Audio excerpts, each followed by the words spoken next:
sobre la poesía. I really love Spanish poetry, and this, of course, is something that you could dedicate semesters of study to. But I just want to take a few minutes to point out the highlights of some of the poems that I've chosen to share with you, which are some of my all-time favorites.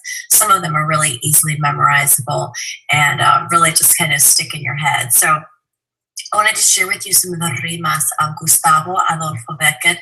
He's a great Spanish poet and well known for his publication Rimas, which has lots of poems in it. They're kind of sappy love poems. Gustavo had a really tough life and a lot of loss, and I think his life ended pretty tragically because of that himself.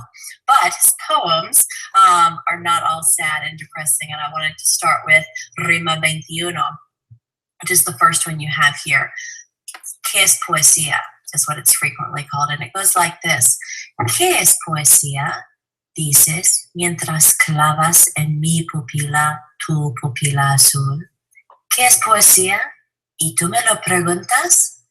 Poesía eres tú. Oh, ¿verdad?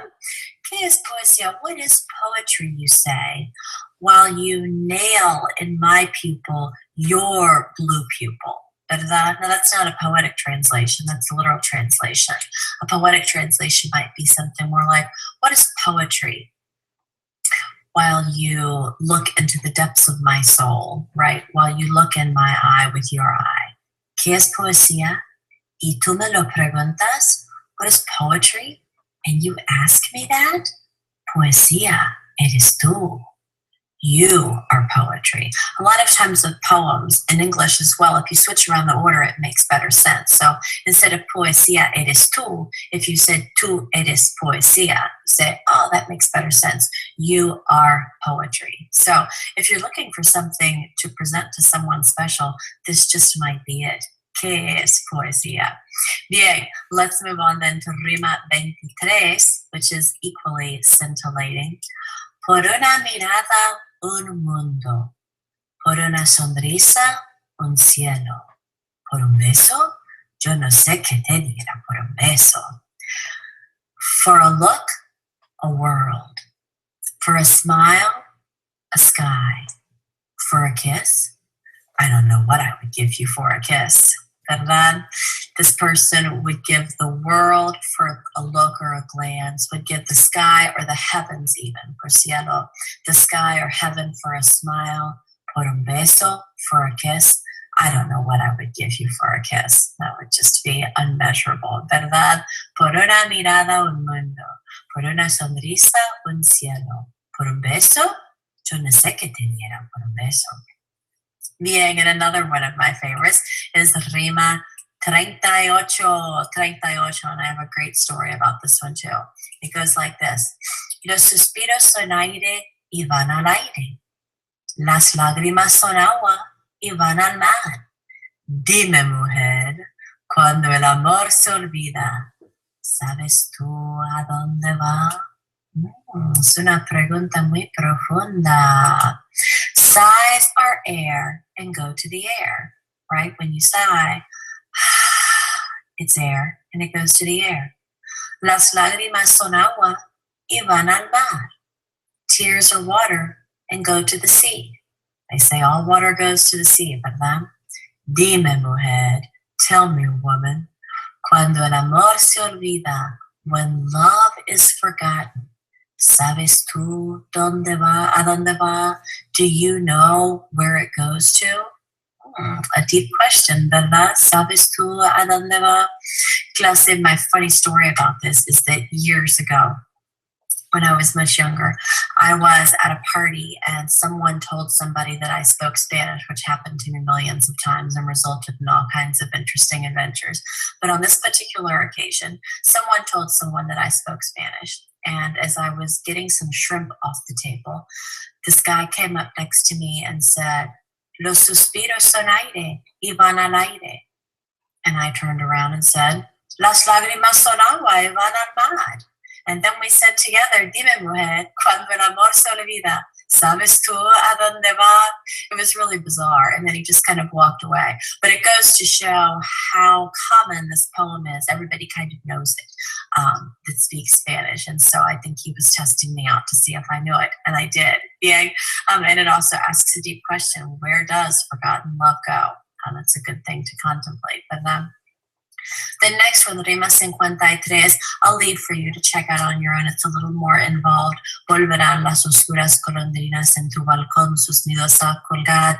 But if you're interested in poetry and interested in Gustavo Adolfo Beckett, that's one you might want to continue playing with a little bit. It's another good one, not as short and brief and cheesy as the first two that I just shared with you. So that's there for your interest. Another great Spanish poem is by Antonio Machado, and here I've just given you an excerpt from it. Caminante actually goes on and on and on. It's been put to music. It is highly inspirational, and it goes like this: Caminante, son tus huellas el camino y nada más. Caminante, no hay camino, se hace camino al andar. Al andar se hace camino, y al volver la vista atrás, se ve la senda que nunca se ha de volver a pisar. Caminante, no hay camino, sino estelas en la mar. A caminante is someone who walks. So a caminante is a walker or a traveler. Traveler, your footsteps are the road and nothing more. Traveler, there is no road. The road is made by walking. By walking, you make the road. And upon looking back, that's the volver la vista atrás part. And upon looking back, you see the path that you're never going to step again. Caminante, no hay camino. Walker, there is no road. Rather, the wake on the sea. So the idea is that in our lives, there is no fixed path. There's no specific thing you need to be doing or have to be doing. You create the road yourself. You create your own path. And you look back, you see the path you're never going to walk on again. You just see the wake on the sea. You see the effect of what you chose and what you did. Caminante is really, really well known. I've seen it read like on award shows and things like that. I had a professor in undergrad who loved Caminante, and he made us memorize Caminante. And I thought, he said one day in class, that if we wrote Caminante at the end of our test, he'd give us extra credit. But I kind of looked around and no one else was flinching or reacting to this. So I just made a mental note of it, and I made sure I knew Caminante. And he never mentioned it again. And on our next test, I thought, do I do it? Am I a complete freak if I write Caminante at the end of this test? But I just put it out there, and I did. And he wrote plus 10, gave me 10 points extra credit. And so the next time we had a test, I thought, well, why not? And so every time we had a test, I would write Caminante at the end, and every time he'd give me an extra 10 points. So that was kind of a great thing that happened, and a great memory that I have associated with Caminante. Bien, bien. And the last one, La Higuera de Juana de Ibárbaro. This is a beautiful, beautiful poem about a fig tree, La Higuera. Fig trees are known for being ugly. And in this poem, something really lovely happens to the fig tree when someone starts talking to it. So I'll let you check out this one on your own as well, if poetry is something that interests you. It has a beautiful message about the power of what we tell people. And the world seems to, I think, be a little more open to those types of things, especially about the messages that we send girls as they're growing up and that sort of thing. Pues muchas gracias. I enjoyed sharing some of my favorite poems with you.